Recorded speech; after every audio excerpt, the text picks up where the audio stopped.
सभी को नमस्कार। अपन पिछले वीडियो से पढ़ रहे थे methods of synthesis of carbonyl compounds. अब जो कार्बोनिल यौगिक है एल्डिहाइड और कीटोन, उनके जो संश्लेषण की विधियां हैं उनको अपन ने 3 प्रकार की विधियों में बांटा। सबसे पहली वे विधियां जिनसे एल्डिहाइड और कीटोन दोनों का निर्माण किया जा सकता है। दूसरे प्रकार की वे विधियां जिनसे सिर्फ एल्डिहाइड बना सकते हैं, और तीसरे प्रकार की वे विधियां जिनसे सिर्फ कीटोन का निर्माण किया जा सकता है। तो इसमें जो पहले प्रकार की विधियां हैं जिनसे एल्डिहाइड और कीटोन दोनों बना सकते हैं, उसमें से जो एल्कोहल से अपने एल्डिहाइड और कीटोन बनाते हैं, ये विधि अपन पिछले वीडियो में पढ़ चुके हैं। एल्डिहाइड और कीटोन दोनों के निर्माण की कुछ और विधियां हैं जो अपन इस वीडियो में भी पढ़ेंगे। तो देखिए, आज का टॉपिक क्या है अपना, methods of synthesis of aldehyde and ketones. इसकी कुछ विधियां आज अपनी इस वीडियो में डिटेल में पढ़ेंगे। तो देखिएगा कैसे कैसे अपन एल्डिहाइड और कीटोन दोनों बना सकते हैं। तो यहां है by dry distillation of calcium salt of carboxylic acid.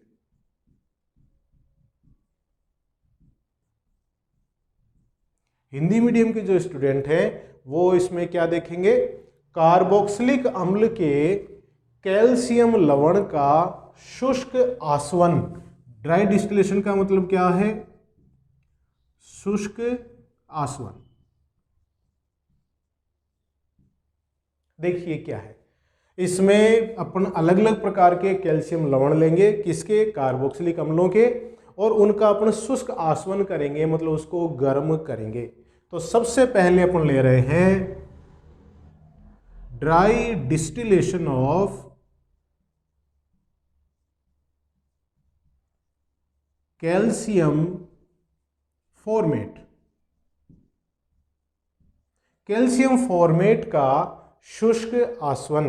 Calcium formate क्या होता है, HCOO होल ट्वाइस Ca, इसे कैल्शियम फॉर्मेट कहते हैं। शुष्क आसवन देखिए कैसे करेंगे, इसको मैं यूं खोल देता हूं इस सूत्र को,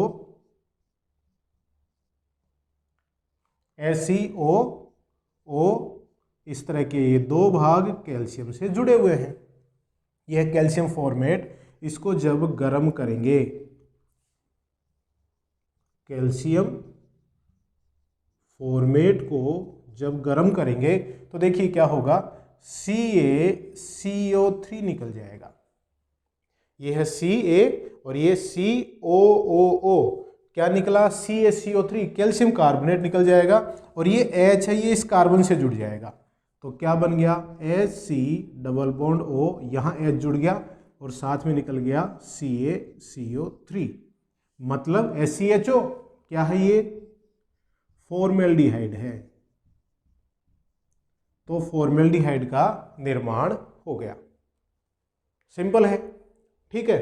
अब देखिए, फॉर्मेल्डिहाइड के अलावा अगर किसी अन्य एल्डिहाइड का निर्माण आपको करना है तो क्या करेंगे, कैल्शियम फॉर्मेट के साथ अन्य कैल्शियम लवण, किसी कैल्शियम एल्केनोएट, मतलब इस H की जगह क्या हो, R हो, उसको अपन गर्म करें। तो अपन शुष्क आसवन किसका करेंगे, कैल्शियम फॉर्मेट प्लस अन्य कोई कैल्शियम एल्केनोएट है, उनको मिलाकर गर्म करेंगे। तो देखिए क्या कर रहे हैं अपन, calcium formate plus calcium alkanoate, दोनों को मिलाएंगे, उसका क्या करेंगे अपन, शुष्क आसवन करेंगे। देखिए कैसे, यहां पे मैं लिख रहा हूं, पहले मैं कैल्शियम फॉर्मेट लिख दूं, HC डबल बॉन्ड O, इस तरह के ये 2 भाग किससे जुड़े हुए हैं, कैल्शियम के साथ में, यह है कैल्शियम फॉर्मेट, कैल्शियम फॉर्मेट, और इसके साथ अपन किसको मिला रहे हैं, कोई कैल्शियम एल्केनोएट है उसको मिला रहे हैं। तो ये तो है कैल्शियम फॉर्मेट और ये कैल्शियम एल्केनोएट, कैल्शियम एल्केनोएट। यहां आर की जगह कोई एल्किल समूह हो सकता है। क्लियर है ये चीज? ठीक है। अब देखो, जब इन दोनों के मिश्रण को गर्म करेंगे तो क्या होगा, ये Ca, ये CO2 वाला यहां से और ये ऑक्सीजन यहां से, तो CaCO3 निकल गया। ये H है, ये इस कार्बन से जाके जुड़ जाएगा, इस कार्बन से। ठीक है ना। अब देखो दूसरा वाला क्या होगा, ये Ca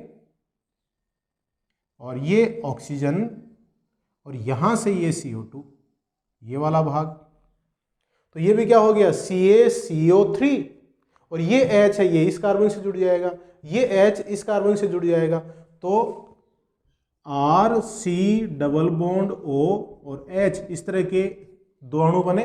देखिए RC डबल बॉन्ड O यहां H, RC double bond O यहां H, एल्डिहाइड बन गए। और ये दो अणु किसके बन गए आपके पास, CaCO3, कैल्शियम कार्बोनेट, तो ये एल्डिहाइड बन गया। यहां जो एल्डिहाइड बना है वो फॉर्मेल्डिहाइड के अलावा अन्य एल्डिहाइड का निर्माण इस तरह अपन कर सकते हैं। यहां अगर मान लो CH3 है तो कौन सा एल्डिहाइड हो गया, एसिटाल्डिहाइड हो गया। CH3 CH2 है तो प्रोपियोन एल्डिहाइड हो गया। तो इस तरह से अपन फॉर्मेल्डिहाइड के अलावा अन्य एल्डिहाइड का निर्माण कैसे करेंगे, कैल्शियम फॉर्मेट और कैल्शियम एल्केनोएट के मिश्रण का शुष्क आसवन करेंगे, तब इसका निर्माण हो जाएगा। तो देखिए कैल्शियम फॉर्मेट का अपन ने किया शुष्क आसवन, फॉर्मेल्डिहाइड बना, दोनों के मिश्रण का किया अन्य एल्डिहाइड बना।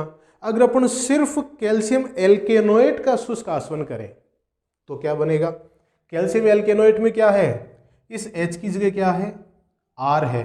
तो देखिए by dry distillation of calcium alkanoate, तीसरा जो अपन शुष्क आसवन कर रहे हैं वो क्या है, कैल्शियम एल्केनोएट का, सिर्फ कैल्शियम एल्केनोएट ले रहे हैं, तो इस H की जगह क्या आ जाएगा, R, यहां भी R, तो ये क्या हो गया, कैल्शियम एल्केनोएट। ठीक है, तो इस H की जगह भी क्या आ जाएगा, R, और इस H की जगह भी क्या आ जाएगा, R, तो ये क्या बन गया, कीटोन। तो जो कैल्शियम लवण है उसमें अगर आप कैल्शियम एल्केनोएट लेकर उसका शुष्क आसवन करते हैं, ड्राई डिस्टिलेशन करते हैं, तो क्या बनता है, कीटोन बनता है। तो देखिए कैल्शियम लवण अपन ने 3 प्रकार के लिए, कैल्शियम फॉर्मेट, उस अकेले कैल्शियम फॉर्मेट का शुष्क आसवन किया, क्या बना, फॉर्मेल्डिहाइड। फिर अपन लेते हैं कैल्शियम एल्केनोएट, अकेले कैल्शियम एल्केनोएट का शुष्क आसवन करेंगे तो क्या बनेगा, कीटोन। और कैल्शियम फॉर्मेट और कैल्शियम एल्केनोएट के मिश्रण का शुष्क आसवन करेंगे तो क्या बनेगा, फॉर्मेल्डिहाइड के अलावा अन्य उच्चतर एल्डिहाइड बनेंगे, हायर एल्डिहाइड बनेंगे। तो इस तरह से आप जो calcium salt of carboxylic acid है उनके शुष्क आसवन द्वारा एल्डिहाइड और कीटोन दोनों बना सकते हैं। बहुत ही आसान है और बहुत ही इंपॉर्टेंट भी है, और ये अपन 11th में भी पढ़ते हैं इस तरह की ये चीजें। अब नेक्स्ट अपन पढ़ेंगे फ्रॉम एल्कीन्स, एल्कीनों से एल्डिहाइड और कीटोन कैसे बनाएंगे। तो एल्कीनों का अपन करेंगे ओजोनी अपघटन, ओजोनोलिसिस। ये भी बहुत ही इंपॉर्टेंट और काफी इजी मेथड है। तो नेक्स्ट क्या है, फ्रॉम एल्कीन्स, एल्कीनों से, और कैसे करेंगे, बाय ओजोनोलिसिस, ओजोनी अपघटन द्वारा, ओजोनी अपघटन द्वारा, बाय ओजोनोलिसिस या ओजोनी अपघटन द्वारा अपन एल्डिहाइड और कीटोन दोनों का निर्माण करेंगे। तो देखिए एल्कीन क्या होता है, एल्कीन होता है वे कार्बनिक अणु जिनमें इस तरह का भाग हो, कार्बन कार्बन के मध्य डबल बॉन्ड स्थित हो, तो वो क्या हो जाएगा, एल्कीन हो जाता है। ये जो संयोजकताएं हैं जिनको मैंने मुक्त संयोजकता के रूप में रखा हुआ है, यहाँ पे कुछ जोड़ा हुआ नहीं है, यहाँ पे अपन एक सामान्य अभिक्रिया पढ़ लेते हैं, फिर यहाँ पर अलग अलग समूह जोड़ जोड़ के देखेंगे कि इससे बनेगा क्या। यहाँ पे जैसे समूह होंगे उत्पाद भी उसके अनुसार ही बनेगा। तो एक बार मैं यहाँ मुक्त संयोजकता रख रहा हूँ क्योंकि मुख्य अभिक्रिया इस डबल बॉन्ड की होने वाली है। तो ये क्या है, एल्कीन है। एल्कीनों की अभिक्रिया सबसे पहले करवाते हैं ओजोन के साथ। ओजोन के साथ अभिक्रिया कराएंगे तो क्या बनेगा, ओजोनाइड बनेगा। ये डबल बॉन्ड है, बीच में से टूट जाएगा। कार्बन और कार्बन है, इसके बीच का डबल बॉन्ड टूट गया। एक ऑक्सीजन यूं और दो ऑक्सीजन यूं जुड़ जाते हैं। तो ये क्या है, ओजोनाइड। ओजोनाइड बन गया। इस ओजोनाइड का जल अपघटन करेंगे जिंक और हाइड्रोजन पेरोक्साइड की उपस्थिति में। तो जल अपघटन कर रहे हैं जिंक और H2O2 इसकी उपस्थिति में। तो देखिएगा, ध्यान से देखिएगा, ये इस तरह से ये बंध टूटेगा, ये वाले बंध भी इस तरह से टूटेंगे। ये वाला कार्बन और इस ऑक्सीजन के मध्य डबल बॉन्ड आ जाएगा, ये कार्बन और इसके मध्य डबल बॉन्ड आ जाएगा, और ये ऑक्सीजन है ये ZNO के रूप में निकल जाता है। ठीक है, तो देखिए क्या बना, C double bond O plus C double bond O, इस तरह से बन गया है ना, और प्लस ZNO, ये ZNO बन गया। अब ZNO वास्तव में बना कैसे है, ये जो H2O है ना, ये इस ऑक्सीजन से जुड़ जाता है। H2O प्लस O तो बनता है H2O2, और ये H2O2 जिंक से क्रिया करके ZNO बना लेता है और वापस H2O प्राप्त हो जाता है। इस तरह की ये क्रियाविधि है, सिंपल है। अब देखो ये क्या है, कार्बोनिल यौगिक है, C डबल बॉन्ड O बन गया ना इसमें। अब ये कार्बोनिल यौगिक एल्डिहाइड है या कीटोन है, ये डिपेंड करेगा कि यहां पर क्या जुड़ा हुआ है।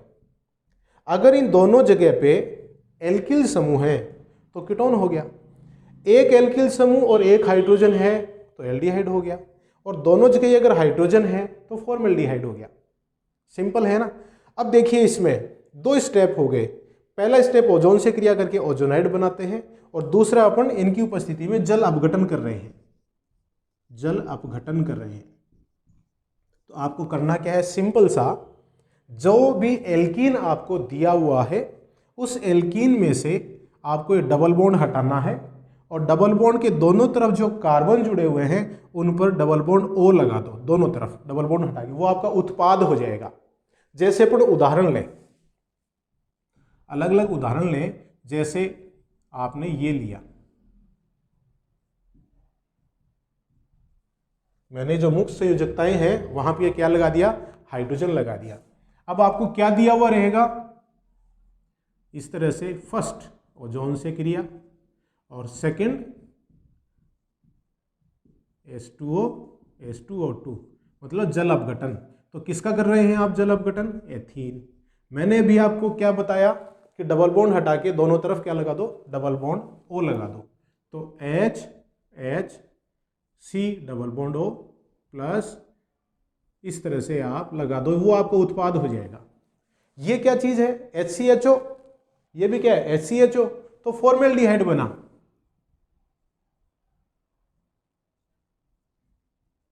तो जो एथीन अगर आप लेंगे और इस तरह की ओजोनी अपघटन की अभिक्रिया कराएंगे तो क्या बनेगा, उत्पाद के रूप में फॉर्मेल्डिहाइड बनेगा। ठीक है ना। अब देखिए आप CH3 H CH3, या फिर मैं इसको H ले लूं और ये H, ये CH3 CH double bond CH2 है, मतलब प्रोपीन है। देखते जाइए आप, प्रोपीन सीखिए इसको। सबसे पहले इसका ओजोनी अपघटन होगा, फिर क्या होगा, इसका जल अपघटन होगा। करना क्या है, सिंपल सा, डबल बॉन्ड हटाओ, दोनों तरफ ऑक्सीजन लगा दो कार्बन के साथ में। तो ये क्या हो गया, CH3 CH double bond O, CH3 CHO हो गया, ये HCHO हो गया। तो उत्पाद बना CH3 C double bond O, ये H प्लस ये बन गया। तो ये क्या है, एसिटाल्डिहाइड, और ये क्या है, फॉर्मेल्डिहाइड। तो एसिटल्डिहाइड और फॉर्मल्डिहाइड का मिश्रण प्राप्त होगा अगर प्रोपीन लेते हैं तो। तीसरा एग्जाम्पल देखिएगा, अगर आप इस तरह से लेते हैं, ये क्या चीज है, 1 2 3 4 4 कार्बन का अणु है, 2 ब्यूटीन है। तो आप समझ गए होंगे क्या बनेगा, इस पे ये ओजोनी अपघटन करवा रहे हैं 2 स्टेप में, जिंक H2O और ये हो गया H2O2। डबल बॉन्ड हटाओ, दोनों तरफ ऑक्सीजन लगाओ, तो CH3 CHO CH3 CHO, 2 अणु CH3 CHO के, मतलब सिर्फ एसिटल्डिहाइड बनेगा।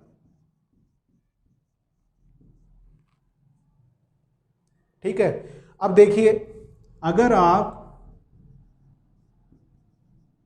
इस तरह का अणु लेते हैं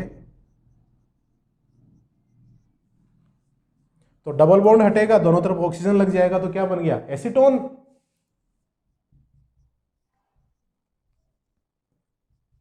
और ये दूसरा भाग जिंक H2O और उसका आप जल अपघटन कर रहे हैं, तो 2 अणु एसीटोन के प्राप्त होंगे।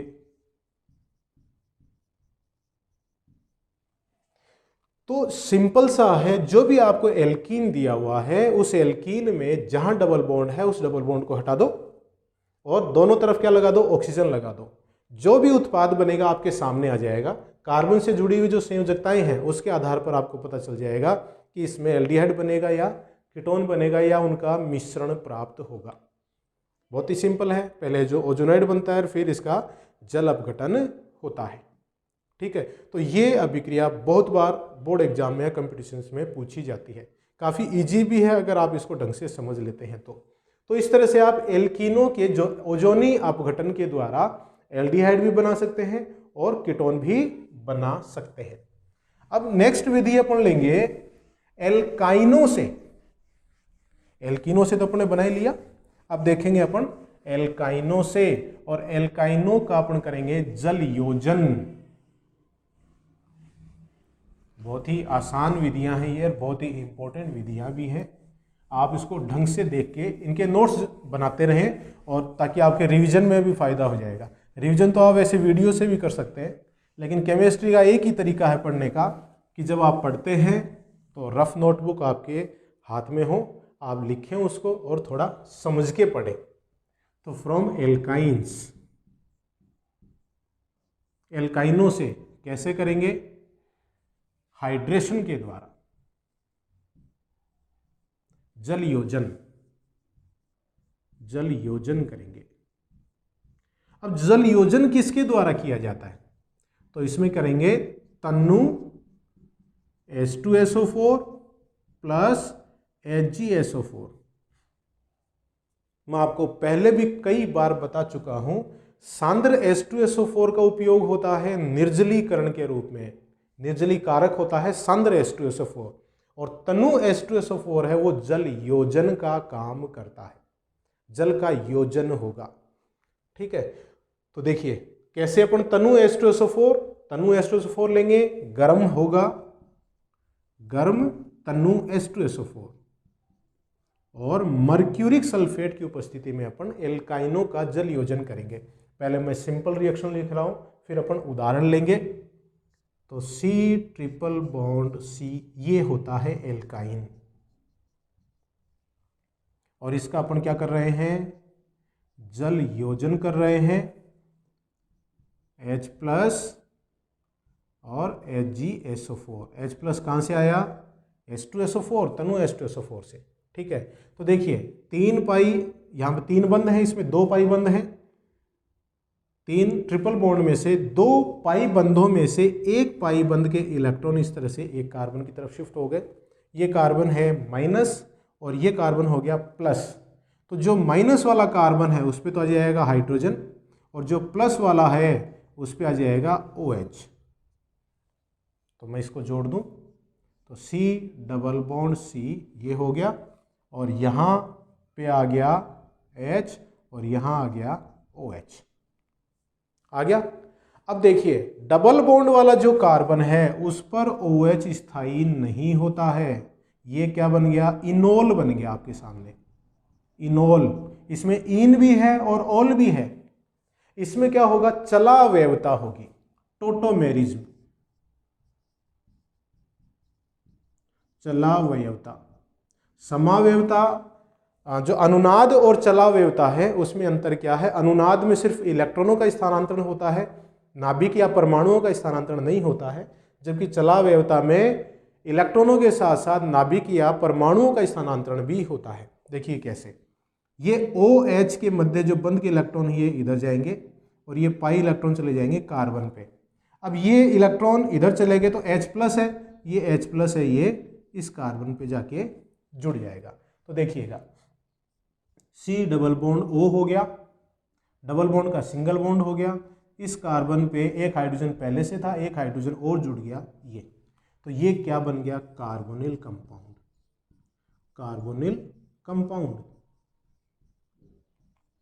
अब ये कार्बोनिल कंपाउंड एल्डिहाइड है या कीटोन है, डिपेंड करेगा यहां पे क्या जुड़ा हुआ है, यहां क्या जुड़ा हुआ है। ठीक है, अब देखिए अपन उदाहरण लेते हैं। उदाहरण, आपने उदाहरण लिया जैसे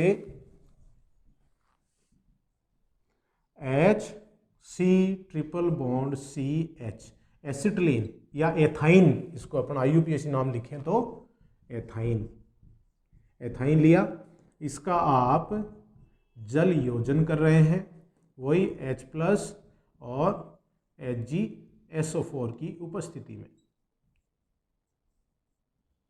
इलेक्ट्रॉनों का स्थानांतरण कर दिया, HC डबल बॉन्ड CH, इस पे तो H आ गया और यहाँ आ गया OH, है ना। इस पे देखिए प्लस आया, इस पे माइनस, तो प्लस वाले पे क्या आ जाएगा, OH आ जाएगा और माइनस वाले पे H आ जाएगा। तो ये बन गया इनोल। इसकी चलावयवता होगी,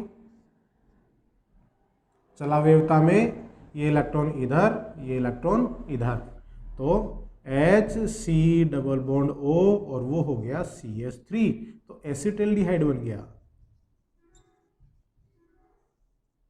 एसिटाल्डिहाइड का निर्माण इसमें हो गया। इस विधि के द्वारा आप फॉर्मेल्डिहाइड नहीं बना सकते हैं, क्योंकि फॉर्मेल्डिहाइड में एक ही कार्बन होता है और एक कार्बन का एल्काइन तो होता ही नहीं है ना। तो इस एल्काइनों के द्वारा फॉर्मेल्डिहाइड नहीं बना सकते आप।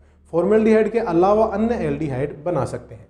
अब नेक्स्ट देखिए, इस एल्काइन में आप यहां पे एल्किल समूह कोई जुड़ा हुआ है,